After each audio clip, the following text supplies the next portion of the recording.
Clear your desk by the end of the day, Holly. Human Resources will handle the exit paperwork. The words on my computer screen blurred as I read them again. After 5 years of dedicated service to Summit Edge Logistics, all I got was a cold, impersonal email. 3 days. That's all I had taken to bury my father. 3 days of approved bereavement leave. We need people who prioritize their work, the email continued, as if attending my father's funeral was an optional social event I had chosen over filing quarterly reports. I sat back in my chair, the leather squeaking in the silence of the early morning. The Boise office was still mostly empty, the sky outside just beginning to brighten with dawn. I had come in early, eager to catch up on work after my brief absence. My name is Holly Peterson, and until approximately 2 minutes ago, I was the regional team lead of the highest performing division at Summit Edge Logistics. At 34, I had built not just a career, but a team that felt like family. We celebrated birthdays together, supported each other through difficult times, and pushed one another to excel professionally. I looked around at my workspace, the small cactus my team had gifted me last Christmas, the framed photo of us all at the company retreat, the handwritten thank you notes from team members I had mentored. 5 years of my life condensed into a few personal items that would fit in a cardboard box. The termination notice attached to the email was signed by Dan Weaver, my direct supervisor who had personally approved my bereavement leave just last week. Failure to maintain adequate presence during critical operational periods, it read. My father's death apparently fell during one of these undefined critical periods. I didn't cry. I didn't slam my fist on the desk or storm into Dan's office demanding an explanation. Instead, I pulled out my phone and took a photograph of the email, then forwarded it to my personal account. Then I shut down my computer, stood up, and began methodically packing my things. By the time other employees started trickling in, my desk was half cleared. Tanya from accounting was the first to notice. "Holly, what's happening?" she asked, her eyes widening at the sight of my box. "I've been let go," I replied simply. "What? Why?" Apparently taking approved bereavement leave to bury my father wasn't showing proper priority for my work.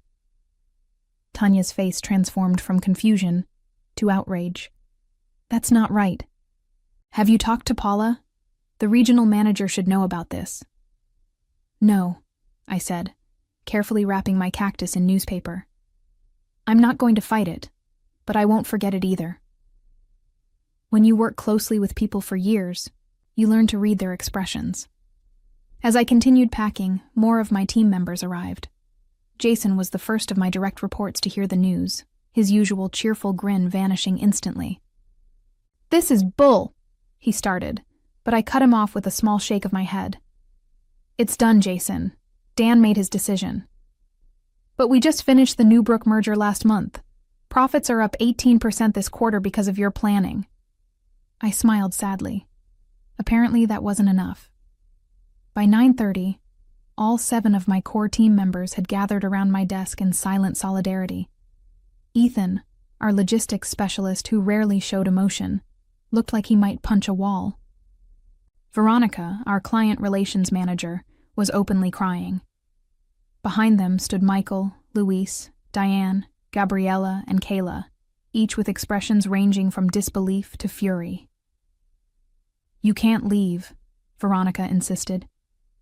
"The Wilson account renewal is next week. The Hernandez shipping contract is in negotiations. None of us knows the system like you do." I finished taping up my box.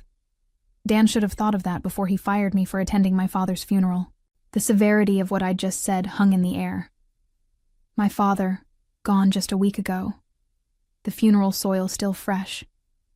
And now this betrayal from a company I had poured my soul into. "I need everyone back at their desks," came a sharp voice from behind us. Dan Weaver stood there, arms crossed, his thin face set in a disapproving frown. "We have deadlines to meet." No one moved. "Now," he added, his voice rising slightly. After a long moment, my team dispersed, each giving me a meaningful look as they returned to their workstations. Dan approached me, lowering his voice. "This could have been handled with more discretion if you'd waited until the end of the day to pack up." I met his gaze steadily. "Like the discretion you showed in firing me via email after approving my bereavement leave?" His jaw tightened. "Business needs change rapidly. Summit Edge needs people who understand that priorities shift. Your father's passing was unfortunate, but don't," I warned, my voice deadly quiet. "Don't finish that sentence, Dan." For a moment, something like uncertainty flickered across his face. Then he straightened, adjusting his tie. "Human Resources is expecting you. Please don't make this more difficult than it needs to be." I picked up my box. "Don't worry, I won't make a scene. But remember this moment, Dan. You might find it important later." The Human Resources office was clinical. White walls, minimal decoration, and Barbara Kent's sympathetic but practiced expression. She was new to the company, having joined just 6 months ago, and I could see she was uncomfortable with the situation. "I'm sorry about this, Holly," she said, sliding separation papers across her desk.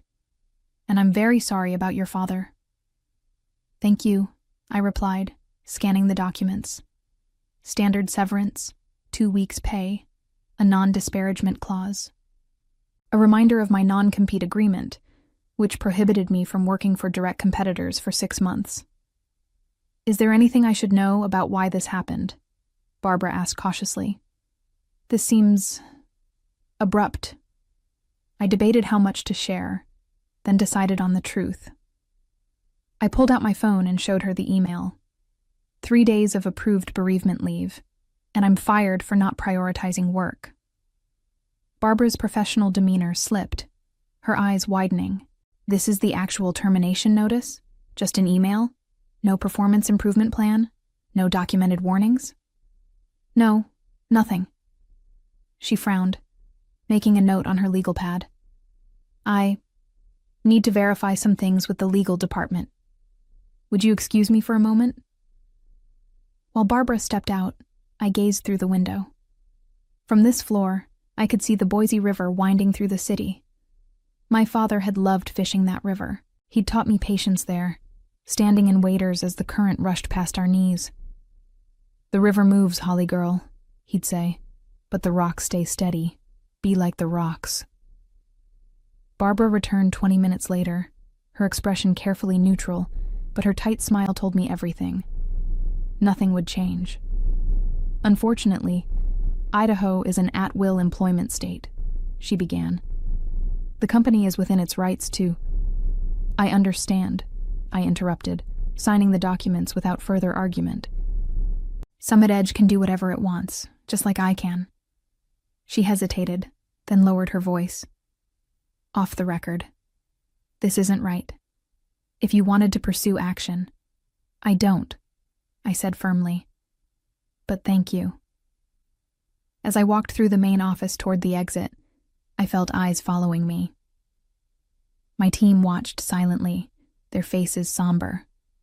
I gave them a small smile, my last act as their leader. Outside, the September air was surprisingly warm. I placed my box in the trunk of my car and sat in the driver's seat, allowing myself a moment to process everything. My phone chimed with a text message, then another, and another. "Jason, this is wrong. What can we do?" "Veronica, are you okay? Can we meet up later?" "Ethan, Dan's a spineless jerk. The team is furious." More messages poured in, expressions of outrage, support, loyalty. These people weren't just colleagues. They were my professional family. I started my car, a plan already forming in my mind. I wouldn't fight Summit Edge directly. I wouldn't sue, though I probably had grounds. No, I would be strategic, patient, like my father taught me. The rocks stay steady while the river rushes past. My phone rang. It was Hank Fleming, the CEO of Vertex Transport Systems, Summit Edge's biggest competitor. We'd met at an industry conference last year and kept in touch. He'd been trying to recruit me for months. It was time to return his call. The Vertex Transport Systems office was everything Summit Edge wasn't. Open concept, collaborative workspaces, and large windows framing the Boise skyline. Hank Fleming, a burly man with a silver beard and keen eyes, welcomed me with a firm handshake. "I've been hoping you'd call," he said, guiding me to a conference room. Though, I admit, I didn't expect it would be under these circumstances. Word traveled fast in our industry. Hank already knew about my termination, though not the details. I filled him in as we sat down, showing him Dan's email. "That's not just bad management," Hank said, frowning. "That's inhumane. Bereavement leave exists for a reason." "Summit Edge has always valued profits over people," I replied. "I just never thought I'd be on the receiving end." Hank leaned forward. "I'll be blunt, Holly. I want you on my team. Vertex is expanding our Pacific Northwest operations, and we need someone with your expertise. The division director position is yours if you want it." My heart skipped. Division director, a significant step up from my role at Summit Edge. More responsibility, more authority, better pay. "What about my non-compete?" I asked. Hank smiled. "Our legal team has reviewed it. It's overly broad and likely unenforceable. Plus, we'd cover any legal expenses if Summit Edge tried to enforce it." "I'd need to think about it," I said carefully. "Of course," Hank replied. "Take the weekend. We can talk specifics on Monday."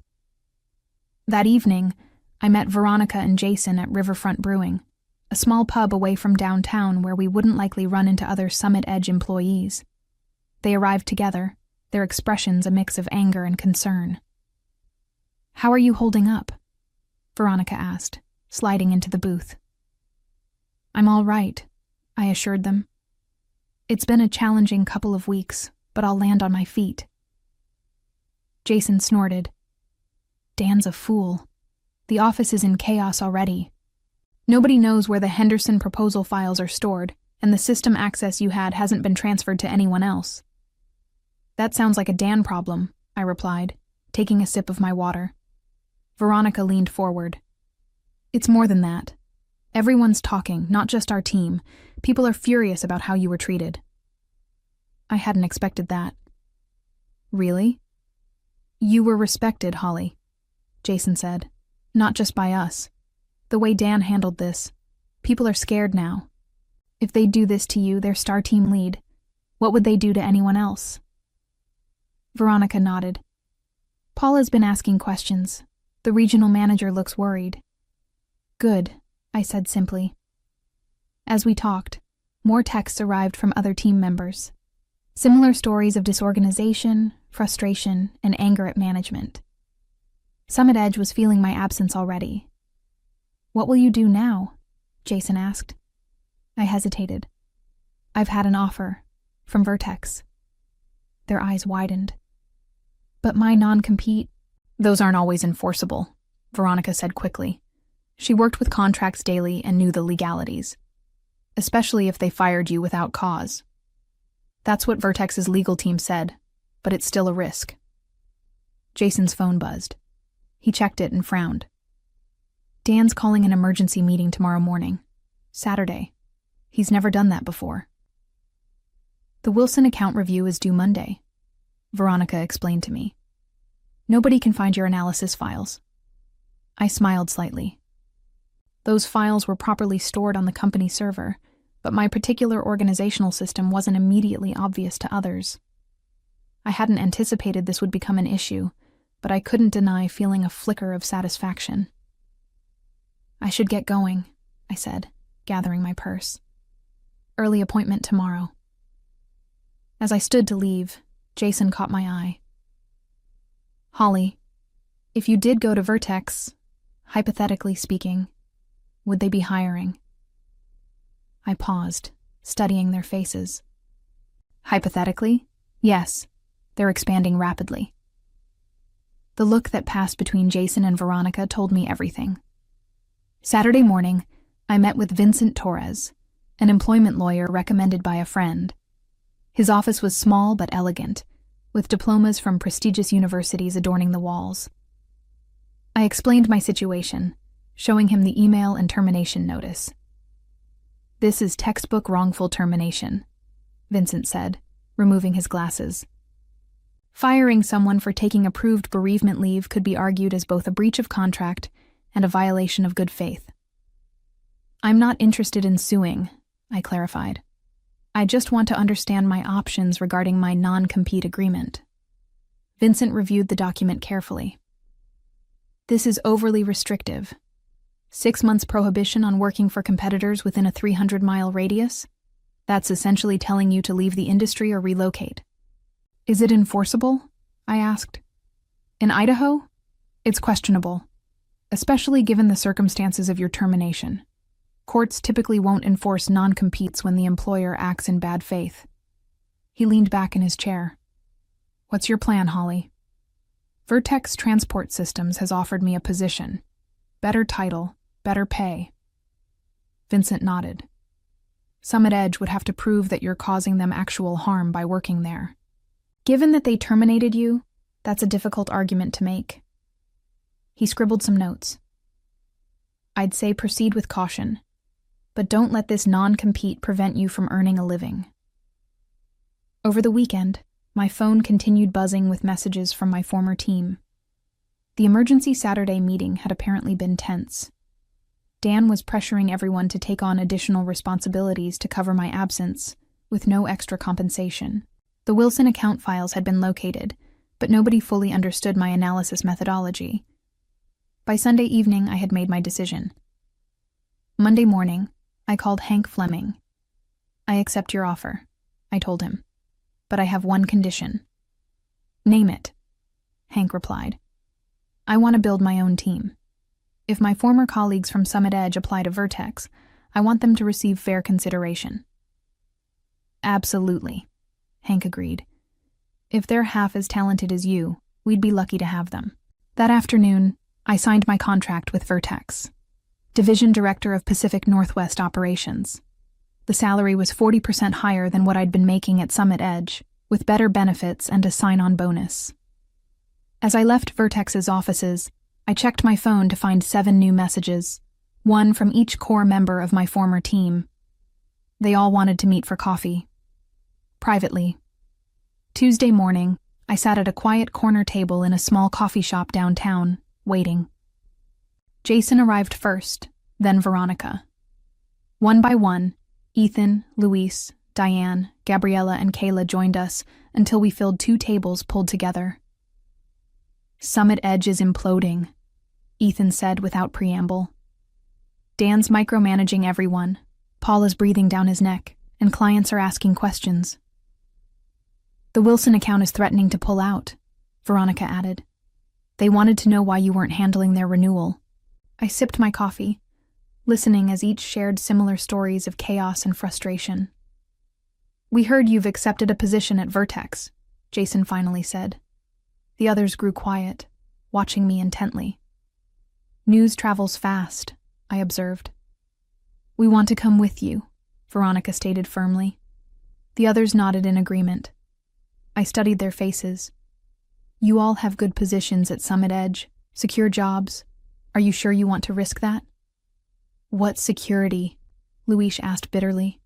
"If they'd fire you for attending your father's funeral, none of us are safe." "Vertex is hiring," I said carefully. "I can't promise anything, but I can refer you. Each of you would need to apply formally." "We already have," Gabriella revealed, pulling out printed copies of confirmation emails. "All 7 of us. Yesterday." I couldn't hide my surprise. "You applied before talking to me?" "We trust you, Holly," Kayla said simply. "Where you go, we go." I felt a surge of emotion, gratitude mixed with vindication. Let me make some calls. The following Monday, my phone rang at 7:30 a.m. The caller ID displayed Paula McCormick, Summit Edge's regional manager. "Holly," Paula's voice had a forced calmness. "We need to talk." "Good morning, Paula," I replied, keeping my tone neutral. "What can I do for you?" "I've just received 7 resignation letters," all from your former team, all effective immediately. There was a pause. Care to explain? I took a slow breath. I'm not sure what explanation you're looking for. I don't work for Summit Edge anymore. They're all going to Vertex, where you just started as division director. Her voice hardened. This doesn't look coincidental. People make career choices for various reasons, Paula. Perhaps you should ask Dan why your top-performing team is leaving en masse. This is about your termination, isn't it? She sounded resigned now. I've reviewed the situation. Dan didn't consult me before letting you go. I would never have approved it. That's between you and Dan, I replied. Though I'm curious why Summit Edge's regional manager wasn't involved in terminating a team lead. Paula sighed. Dan claimed it was an urgent performance issue that couldn't wait for my return from the Seattle conference. I trusted his judgment. Clearly that was a mistake. I said nothing, letting the silence grow uncomfortable. Look, Holly, Paula finally continued. I'm prepared to offer you your position back, with a 10% raise and a formal apology. We need your expertise. The Wilson account is threatening to walk. I appreciate the offer, Paula, but I've accepted a position elsewhere. We'll match whatever they're paying, plus 15%. It's not about the money. Then what would it take? There was desperation in her voice now. 7 key employees walking out simultaneously is devastating. The operational knowledge alone. It would take time travel, I interrupted. Going back to when my father died, and Summit Edge showing basic human decency instead of punishing me for grieving. The line went quiet.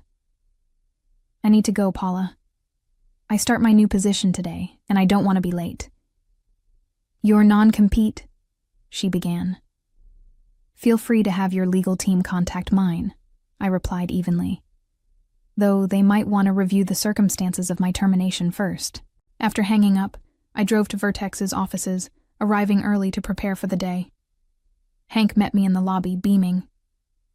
We're considering all 7 of your former colleagues, he said. Their qualifications are impressive. Interviews start Wednesday. Thank you for giving them a fair chance, I replied. Fair chance? Holly, they're top talent. Summit Edge's mistake is our gain. 2 days later, I received another call, this time from Barbara Kent in Human Resources at Summit Edge. I shouldn't be telling you this, she said quietly, but Dan Weaver has been placed on administrative leave pending review. Paula's launching an investigation into management practices, particularly around bereavement and time-off policies. That's good to hear, I said genuinely. The board of directors is involved now, Barbara continued. Losing an entire specialized team to a competitor has triggered alarm bells. They're reviewing all terminations from the past year. By Friday, all 7 of my former team members had received and accepted offers from Vertex. We met for dinner to celebrate, raising glasses in a toast. To new beginnings, Veronica said. And to Holly, Jason added, who taught us what real leadership looks like. The following week, I received a formal letter from Summit Edge, acknowledging my wrongful termination and offering a settlement to avoid litigation. I accepted it, not for the money, but for the official admission that they had been wrong. That same day, the Wilson account signed with Vertex, bringing their business to us after learning that their preferred team now worked under my direction. The river had moved, but we had remained steady, like rocks, just as my father had taught me.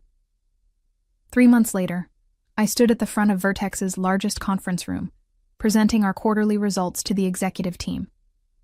The numbers spoke for themselves: 30% growth in our division, 4 major client acquisitions, 3 of them former Summit Edge accounts, and operational efficiency improvements that had reduced costs by 22%. Exceptional work, Holly, Hank said when I finished. You and your team have exceeded every projection. I smiled. My team deserves the credit. They've been remarkable. After the meeting, I returned to my office to find my 7 core team members waiting with a cake. What's this for? I asked. It's been exactly 3 months since we all jumped ship together, Jason explained. We're celebrating our Independence Day. I laughed. You're all ridiculous. But happy, Veronica added. Seriously, Holly, everyone's thriving here. It was true. Each team member had grown professionally in their new roles at Vertex. They had more autonomy, better resources, and were finally receiving recognition for their contributions. Most importantly, they were valued as people, not just productivity machines. My phone buzzed with a news alert. Summit Edge Logistics announces restructuring amid client exodus. I showed it to the group. I heard they lost the Hernandez contract last week, Ethan said, cutting cake slices. That's 20% of their Pacific Northwest revenue. Dan's gone, Luis added. Cleared out his office Friday. Paula's trying to save what's left, but I felt no pleasure in Summit Edge's struggles, only a sense of justice. The company wasn't failing because we had left. It was failing because its leadership had created a culture where employees were disposable, where attending a father's funeral was considered a lack of commitment. To Summit Edge, I raised my water glass. May they learn that a company is only as strong as how they treat their people. And to Holly, Gabriella added, who showed us we deserved better. 6 months after joining Vertex, I received an unexpected lunch invitation from Paula McCormick. She'd left Summit Edge and joined a management consulting firm specializing in organizational culture. We met at a quiet restaurant overlooking the Boise River. Paula looked different, more relaxed. The perpetual stress lines around her eyes softened. Thank you for meeting me, she began. I wanted to apologize properly for what happened. You weren't directly responsible, I reminded her. No, but I created the environment that made it possible. She sighed. After you and your team left, everything unraveled. The board brought in external consultants to evaluate what went wrong. The report wasn't flattering to any of us in leadership. I nodded, waiting for her to continue. Summit Edge is being acquired by Meridian Shipping, Paula revealed, at a fraction of its previous valuation. They're basically buying the client list and physical assets. The news didn't surprise me. Summit Edge had been hemorrhaging clients and talent for months. What about Dan? I asked. Still unemployed, last I heard. His reputation in the industry. She trailed off. Let's just say your story has circulated widely. I hadn't spread the details of my termination, but I hadn't hidden them either. When asked why I'd left Summit Edge, I told the simple truth.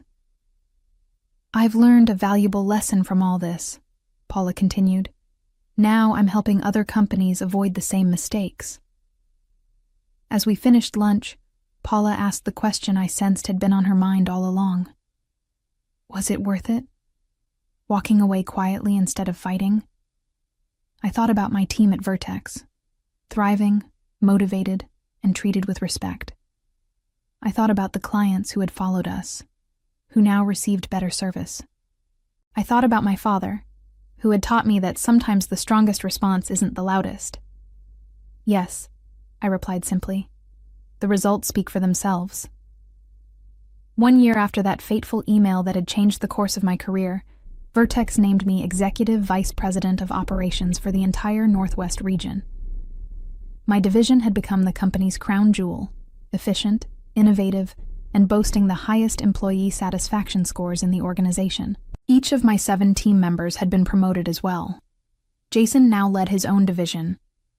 Veronica had transformed our client relations approach and earned recognition throughout the industry. The others had similarly distinguished themselves, their talents finally receiving the appreciation they deserved. On the anniversary of my termination from Summit Edge, I received a small package in the mail. Inside was my old cactus plant, now slightly larger but still thriving, with a note from Barbara Kent. Rescued this from your desk. Thought you might want it back now. Summit Edge closes for good next week. I placed the cactus on my windowsill, where it would get plenty of sunlight. Like me, it had survived being discarded and found a better place to grow. That evening, I drove to the Boise River, and stood on the bank where my father and I used to fish. The water flowed steadily around the rocks, just as it always had. I thought about how a single moment, a cold email terminating my employment, had ultimately led to greater success and happiness, not just for me, but for everyone who had followed me. "You were right, Dad," I whispered to the river. "Sometimes you need to stay steady and let the current do its work." As I looked back on my journey from terminated team lead to executive vice president, I realized my revenge hadn't been in destroying Summit Edge. My revenge had been in building something better. A workplace where bereavement leave wasn't viewed as a lack of commitment, where people were valued beyond their productivity metrics, where leadership meant empowering others rather than controlling them. The greatest revenge wasn't in tearing down what had hurt me, but in creating something that made the old system obsolete. My father would have been proud of that. Looking toward the future, I felt nothing but gratitude for the path that had brought me here, even the painful parts. Sometimes the worst moments lead to the best outcomes, if you remain as steady as the rocks while the river of change rushes past.